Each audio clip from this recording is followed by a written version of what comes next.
Gaano nga ba kagaling si Kai Sotto? Kai Sotto, our 7'2 center, ang sinasabi ng lahat na future ng Philippine basketball, a mainstay in Gilas, Pilipinas. So, sabi nila, future NBA player or should have been in the NBA at least. Gaano nga ba kagaling si Kai Sotto? Kai Sotto, born in year 2002, is our 7'2 center for Gilas, Pilipinas, the pride of the Philippines, son of former PBA player Ervin Sotto, played for Ateneo Juniors, and then he went to the US, to the NBL Australia with Adelaide 36ers, and then ngayon nasa Japan B-League with the Yokohama B Corsairs. Isa si Kai Sotto sa mga main players ng Gilas, Pilipinas natin ngayon. Sumali siya sa Gilas, Pilipinas program around 2021 at doon natin nakita kung paano siya talagang mag-adjust sa international play. Marami nagtatanong leading up to that senior men's team kung laban nga ba itong si Kai Sotto. Kasi alam naman natin yung hype with Kai Sotto and yung talagang kine-carry niya sa likod niya. Parang almost kine-carry niya yung buong bansa na umaasa na siya yung first pure Filipino-born player na makakapaglaro sa NBA. Yun nga, tall, composed, may touch, may skills din talaga. Pero syempre, nakita rin natin sa international competition yung mga struggles niya. Umpisahan natin sa role niya with Gilas. Sa Gilas, usually si Kai ginagamit siya parang anchor sa ilalim, rim protector and rebounder na may konting facilitator skills pa, diba? Hindi siya yung typical na big man na puro post up lang back to the basket. Marunong siyang magbasa ng depensa and mag-kick out sa mga shooters. Siyempre sa defense naman, malaking tulong yung presence niya sa ilalim, lalo na kapag kasabay niya si AJ Edu at si Japet Aguilar. Grabe yung rim protection na napoprovide nila. And siyempre, given that, yung mga guards naman natin sobrang confident na umatake kasi alam nilang merong Kai Sotto sa likod. And sabi nga ni Coach Tim, with Kai Sotto, Gilas can take on anyone. That's a big compliment. And nakita naman din kasi natin kung paano nag-struggle yung Gilas without Kai Sotto itong mga nakaraang mga windows, diba? Lalo na pagdating sa defensive presence sa ilalim. So yun ang mga nabibigay ni Kai Sotto. So ano nga ba yung mga skill set ni Kai Sotto? I-breakdown natin yung kanyang mga strengths and weaknesses. Umpisahan natin sa strengths. Una-una, syempre, yung height niya, which is 7'2". Sa international, kung saan halos lahat talaga mas malalaki at mas athletic sa'yo. Having a 7'2 center like Kai Sotto, kahit papaano nalilevel yung playing field ng kahit konti lang naman. Like I said, he's 7'2", so kahit hindi siya super bilis, he can alter shots and clean up the boards because may shot blocking ability nga itong si Kai Sotto despite not having the longest wingspan, di ba? Siyempre, ang second sa mga strengths niya is offensive touch and vision. Hindi lang siya yung mga big man na walang skill tas puro dunk lang dahil malaki at athletic.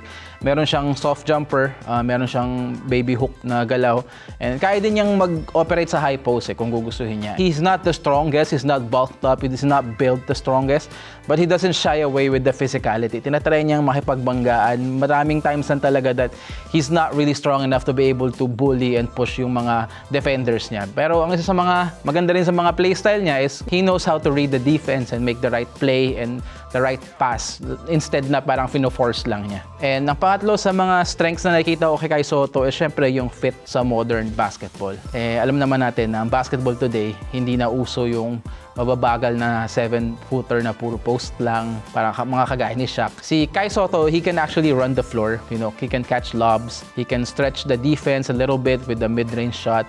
He's not perfect yet. Siyempre, alam naman natin yung lateral issue. Meron pa rin naman siyang talagang potential na maging stretch big na bagay talaga sa modern FIBA style or modern style ng basketball. Pero yun nga, ang problema lang kasi talaga sa kanya is talagang drop defense talaga yung kaya niyang ibigay dahil nga hindi siya quick enough na makasabay laterally sa mga stretch bigs ng ibang bansa and mga guards na rin. So yun, and then puntahan natin yung kanyang weaknesses. Siyempre, real talk lang naman tayo ngayon kahit gaano siya katangkad at talented. May mga butas talaga sa game niya na kita naman, evident naman Unang-una, siyempre, alam naman natin, kakulangan sa strength. Kita natin to sa mga laro niya, natutulak siya ng mas mabibigat na center sa kanya, nahihirapan siya mag-box out, and even though, like I said, he battles in the post, talagang maraming times lang talaga that he's not strong enough. Pero I like that he battles, na hindi siya umiiwas sa physicality. So, minsan hirap lang talaga siyang makapag-establish ng position sa post dahil nga he's not strong enough. Pangalawa, syempre, isa pa to is lateral quickness and mobility. He has a little bit of everything but not at a great level. So, sa international level, ang daming pick and rolls at stretch bigs. Kapag napilitang mag-switch si Kai, lagi siyang nahuhulay minsan kasi nga he's not laterally quick. So defensively, kailangan niya pang maging mabilis at magkaroon ng mas marami experience pagdating sa rotations at mga coverages. Kagaya ng sabi ko kanina, hindi siya pwedeng laging drop defense lang, lalo na sa international competition kasi kung lagi kang drop defense lang at lagi kang aatakihin ng depensa, lalo sa pick and roll, so magiging liability ka. And pangatlo, ito, hindi ko alam kung agree lahat, pero personal na napapansin ko lang talaga sa game ni Kai Sotto is, although magaling siyang shot blocker and he is a defensive presence down low, ang isa sa mga problema na lagi ko nakikita kay Kai is on defense, laging nakababa yung kamay.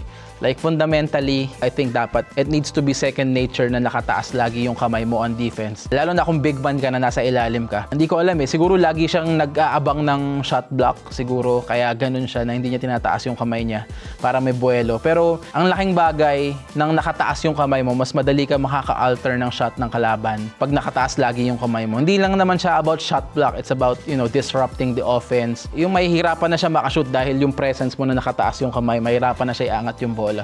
Sometimes it's not really about blocking the shot but mostly like disrupting yung tira ng kalaban. And yan, hindi lang naman sa pagka-alter ng shot pati sa rebounding, ang laking bagay ng nakataas yung kamay mo minsan. Andun na. Kesa yung manggagaling pa sa baba tas tatalong ka tataas, instead na nandun na. Ayun na nga, hindi na nga siya magaling talaga bumax out lagi. Lagi pang nakababa yung kamay niya. So I think yung dapat niya talagang maging habit is yung laging nakataas yung kamay sa ilalim. For a player like him na 7'2", with meron man siyang shot blocking skills it needs to come second nature na laging nakataas talaga yung kamay on defense. Gaano nga ba kagaling si Kai Sotto? Well, ang honest take ko is that when Kai Sotto is healthy and confident, obviously he's a game changer. When he's available, as in, makikita mo talaga yan sa mga previous na tournaments na nilaruan ng Gilas, na wala siya. Grabe yung, parang na-miss talaga nila si Kai Sotto Pag nandyan siya, mas kalma yung guards, makita mo mas buo yung defense at mas maganda yung ball movement kasi nagiging center of, parang somehow nagiging center of gravity siya dun sa loob. Pero kung tatanungin mo ko kung elite ba si Kai Sotto sa Philippine standards, yes. Pero internationally, not yet.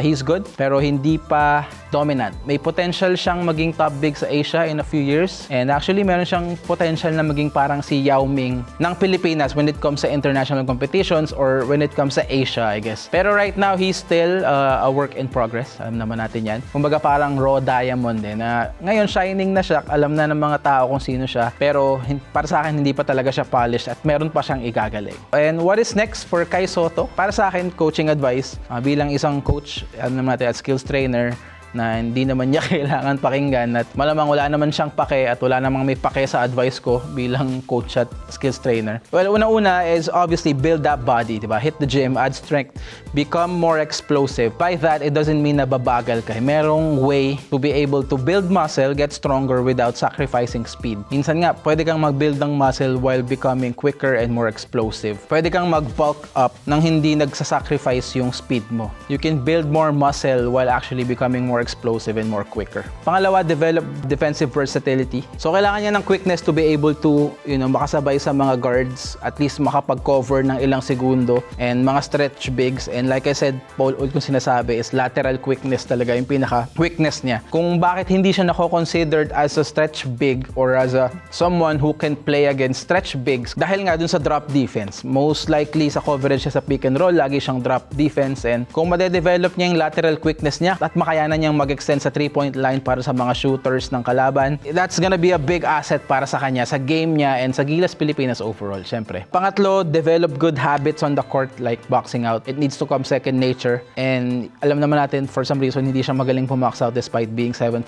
Yeah, yun lang naman Actually, kung panoorin nyo talaga yung game niya, yun yung pinaka-weaker point ng game niya talaga is hindi second nature sa kanya talaga. First of all, magtaas ng kamay at bumax out. Ang laking bagay nun para sa big man, para magkaroon ka ng ganong fundamental skills para sa isang big man.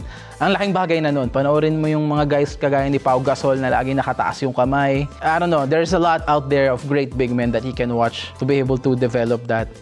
And I believe na kung magagawa niya to, Kai can be the face of Philippine basketball if he's not already the face of Philippine basketball. At least for the next decade. He's a player who can prove na Filipinos can stand tall in international basketball, di ba? So, closing lang. I-close lang. How do we close this? Gaano nga ba kagaling si Kai Sotto? Well, he's really good but not great yet. Pero nandun yung foundation and nandun yung potential. Siyempre, may height, may skills, may basketball IQ, di ba? We just need patience. We just need patience and hopefully ma-reach niya yung totoong potential niya. Para sa ating mga fans na nanonood lang on the side, di ba? Ang role natin is basically simple lang. Alam ko maraming haters dyan, maraming bashers dyan si Kai Sotto. Nakikita ko yung pare ko yung group. Meron dong mga taong avid hater ni Kai Sotto. Nakikita ko na favorite na mga tao. Ang sa akin lang is very simple lang naman ang role natin. We can critique, we can say these things, pero you know, support pa rin, not pressure, di ba? And let him grow, let him heal, and let him shine on his own time, di ba? Hindi natin kailangan i-down yung tao or magsabi ng mga hindi magaganda. Yun nga, I wish him all the best. Personally, I'm rooting for him. I believe na hindi pa too late para ma-reach niya yung NBA dream niya, di ba? Sa totoo lang, kapag gumaling ito ng sobre si Kai Sotto, lalo na kung makarating na NBA, di ba? Parang buong tayong lahat yung panalo nun eh. So yun lang, man. Don't down the kid, don't pressure the kid, man. Support lang, man. Yeah, that's it for this episode, man. Follow for more.